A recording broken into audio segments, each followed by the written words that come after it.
பனிச்சறுக்கு விளையாடுற இடத்துல ஒரு பையன் ஒரு பனிக்கட்டி மேலே ஏறி நின்று ஆஹான்னு கத்திக்கிட்டு இருந்தான். இப்போ மேகம்தான் சூரியனை விட பலசாலியா? சூரியனையே மறைச்சிருச்சே. நான் தான் ரொம்ப பலசாலி, புயல் அடிச்சு நான் என்னெல்லாம் பண்ணுவேன், இந்த மலையை தகர்க்க மாட்டேனா, அசைக்க மாட்டேனா? தகர்க்கவெல்லாம் வேண்டாம், மலையை சும்மா எப்படி எப்படி ஷேக் பண்ணி காட்டு பார்க்கலாம் அப்படிங்கிறான் அந்த பையன். எனக்கு ஒரு கதை சொல்றீங்களா? எல்லோருக்கும் வணியத்தின் அன்பான வணக்கம். ஒரு ஊரில் ஒரு குட்டி பாப்பா இருந்தா. அந்த பாப்பா 2ஆம் வகுப்பு 3ஆம் வகுப்பு படிச்சுட்டு இருப்பா போல இருக்கு, அந்த வயசு தான் இருக்கும். அவங்க தாத்தா கிட்ட உட்காந்து பேசிகிட்டு இருக்கும் பொழுது தாத்தாட்ட கேட்டுகிட்டே இருந்தான். தாத்தா, நீங்கள் தானே ரொம்ப ஸ்ட்ரென்த்து அப்படின்னு கேட்டா. அது சில சமயத்தில் சொல்லலாம், எல்லா சமயத்துலேயும் சொல்ல முடியாது அப்படின்னு. அப்போ யார் உங்களை விட ஸ்ட்ரென்த்தாக யாராவது இருப்பாங்களா? இருக்காங்களே. யார்? உங்கள் அப்பா. அப்படியா? எங்கள் அப்பா உங்களை விட ஸ்ட்ரென்த்தா? ஆனால் உங்களுக்கு பையன் தானே? ஆமாம். யார் ரொம்ப பலசாலி நீங்கள் 2 பேர்த்துல? நான் சின்ன வயசாக இருக்கும்போது நான் பலசாலி, நான் வயசான பிறகும் பலம் குறைஞ்சிட்டேன் அப்படின்னு சொல்லி அவங்க தாத்தா விளக்கம் கொடுத்துருந்தாரு. ஆனால் புரியவே இல்லை. எப்படி நீங்கள் தான் பெரியவங்க, நீங்கள் தானே பலசாலி? அப்படிலாம் இல்லை, ஒவ்வொரு சூழ்நிலையிலும் ஒவ்வொருத்தரும் பலசாலி அப்படின்னு சொன்னார் தாத்தா. பாப்பாவுக்கு புரியவே இல்லை. அப்போ சொன்னார், தாத்தா நான் ஒரு கதை சொல்கிறேன், அது உனக்கு நல்லா புரிய வைக்கும் பாரேன். சரி சொல்லுங்கன்னு உட்காந்தாச்சு பாப்பா. இப்போ தாத்தா கதை சொன்னார். ஒரு பனிச்சறுக்கு விளையாடுற இடத்துல ஒரு பையன் ஒரு பனிக்கட்டி மேலே ஏறி நின்று ஆஹான்னு கத்திக்கிட்டு இருந்தான். பனிக்கட்டி டமால்னு சறுக்கி விட்டு விழுந்தான் பாரு. டொம்முன்னு விழுந்ததுக்கப்புறம் அந்த பனிக்கட்டி ஹஹான்னு சிரிச்சிச்சு. சிரிச்சோடனே இவனுக்கு கோவம் வந்துடுச்சு. எதுக்கு சிரிக்கிற? நீ பெரிய பலசாலின்னு நினச்சி சிரிக்கிறியா? உடனே பனிக்கட்டி என்ன சொல்லிச்சு தெரியுமா? ஆமாம், நான் பலசாலி தான் அப்படின்னு அந்த பனிக்கட்டி சொல்லிச்சு. அப்போ பார்த்து சூரியன் உதயமாச்சு. சூரிய வெளிச்சத்தில், சூரியத்தினுடைய வெப்பத்தில் அந்த பனிக்கட்டி கொஞ்சமாக உருக உருக உருக. இப்போ சொன்னான் அந்த பையன், என்ன ஆச்சு உன் பலசாலி?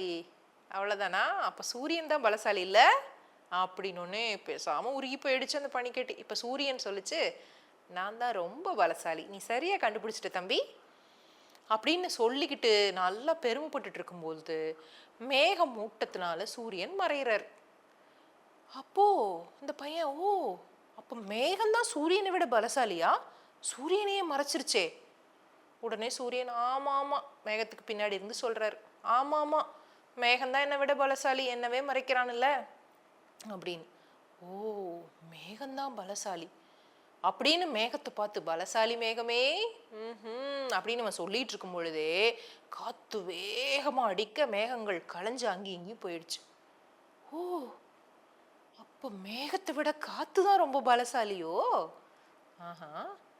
அப்போ காற்று ரொம்ப பலசாலி தான். ஏன் காத்தே, நீ மேகத்தையே களைச்சிட்ட. சூரியனை விட பலசாலி மேகம், மேகத்தையே நீ களைச்சிட்டன்னு நீ ரொம்ப பலசாலி தான்.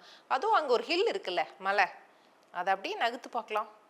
உடனே காத்து, நான் தான் ரொம்ப பலசாலி, புயல் அடிச்சு நான் என்னெல்லாம் பண்ணுவேன், இந்த மலையை தகர்க்க மாட்டேனா, அசைக்க மாட்டேனா? தகர்க்கவெல்லாம் வேண்டாம், மலையை சும்மா எப்படி எப்படி ஷேக் பண்ணி காட்டு பார்க்கலாம் அப்படிங்கிறான் அந்த பையன். உடனே காத்தும் வேகமாக போய் புஸ்ஸு புஸ்ஸு புஸ்ஸுன்னு அந்த மலை மேலே போய் அப்படி மோதி அந்த மலையை சாய்ச்சி அசைக்க பார்க்குது. அசைக்க முடியல, ஒன்றும் பண்ண முடியல. பேசாமல் வந்து பையன்கிட்ட, தம்பி நான் அவ்வளோ பலசாலி இல்லை, மழை தான் ரொம்ப பலசாலி அப்படி. ஓ காற்றை விட மழை தான் ரொம்ப பலசாலியா? அப்படியே மலை கிட்ட பார்க்குது. மலையே, நீ ரொம்ப பெரிய பலசாலி போல இருக்குன்னு அவன் மலையை பார்த்து கேட்கும்போது மலை உச்சியில் ஒரு மரம் இருக்கிறத பார்க்குறான். இவ்வளோ உறுதியான கடுமையான ஒரு பெரிய மலை மேலே ஒரு மரம் வேர்விட்டு தளைஞ்சு பெருசாக வளர்ந்துருக்குது அப்படின்னா அந்த மரம் மிகப்பெரிய பலசாலியாக இருக்கும்னு நினச்சிக்கிட்டு, மரமே நீ தானே மலையை விட பலசாலி? அந்த மரம் சொல்லிச்சு, ஆமாப்பா தம்பி, நான் மலையை விட ரொம்ப பெரிய பலசாலி, என்ன மிஞ்சறதுக்கு யாருமே இல்லை. உடனே அந்த பையன் நினச்சான், பனிக்கட்டியை விட, சூரியனை விட, மேகத்தை விட, காற்றை விட, மலையை விட இந்த மரம் தான்ப்பா பலசாலி அப்படின்னு அவன் நினைச்சிட்டு இருக்கும் பொழுது ஒரு மனிதன் வந்து என்ன பண்ணான்? அக்னி நம்ம வாழ்க்கையில ஒரு முக்கியமான அங்கம். திருமணம், கிரகப்பிரவேசம், ஏன் நம்ம வாழ்க்கையில வர அனைத்து ஆரம்பங்களுக்கும் சாட்சி அக்னிதான். நம்ம நம்பிக்கைக்கு உறுதுணையா இருப்பதும் அக்னிதான். தரமானதை உருவாக்குறதும் அக்னிதான். இப்படி தரத்தினால உருவாறதுதான் அக்னி 500D கம்பிகள். உறுதி, தரம் மற்றும் நம்பிக்கையின் அடையாளம். அக்னிக்கு நிகர் அக்னிதான். அந்த மரத்தை வெட்ட ஆரம்பிச்சான். அந்த இடத்துல இப்ப மனிதன் பலசாலி ஆயிட்டான். பாத்தீங்களா, என்ன இதுல இருந்து தெரியுதா பாப்பா, புரியுதா அப்படின்னு பாப்பா கிட்ட யார் கேட்டா? தாத்தா கேட்டாங்க. கதையை சொல்லி முடிச்சுட்டு தாத்தா கேட்குறாங்க, தெரிஞ்சிச்சா? அப்போ பலசாலின்னு நிரந்தரமாக யாரும் கிடையாது. அந்தந்த சூழ்நிலையில், அந்தந்த நேரங்களில், அந்தந்த வயது, அந்தந்த பருவத்தில் வேற யார் வேணா பலசாலியாக இருக்கலாம் அப்படின்னு தாத்தா கதை சொல்லி முடிச்சோடனே இந்த பாப்பாவுக்கு புரிஞ்சிருச்சு.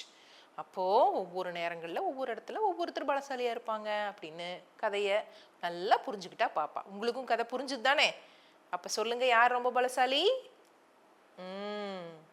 இன்னும் நிறைய கதைகளோட வணியத்தை உங்களை சந்திக்க வரேன். அது வரைக்கும் நன்றி, வணக்கம்.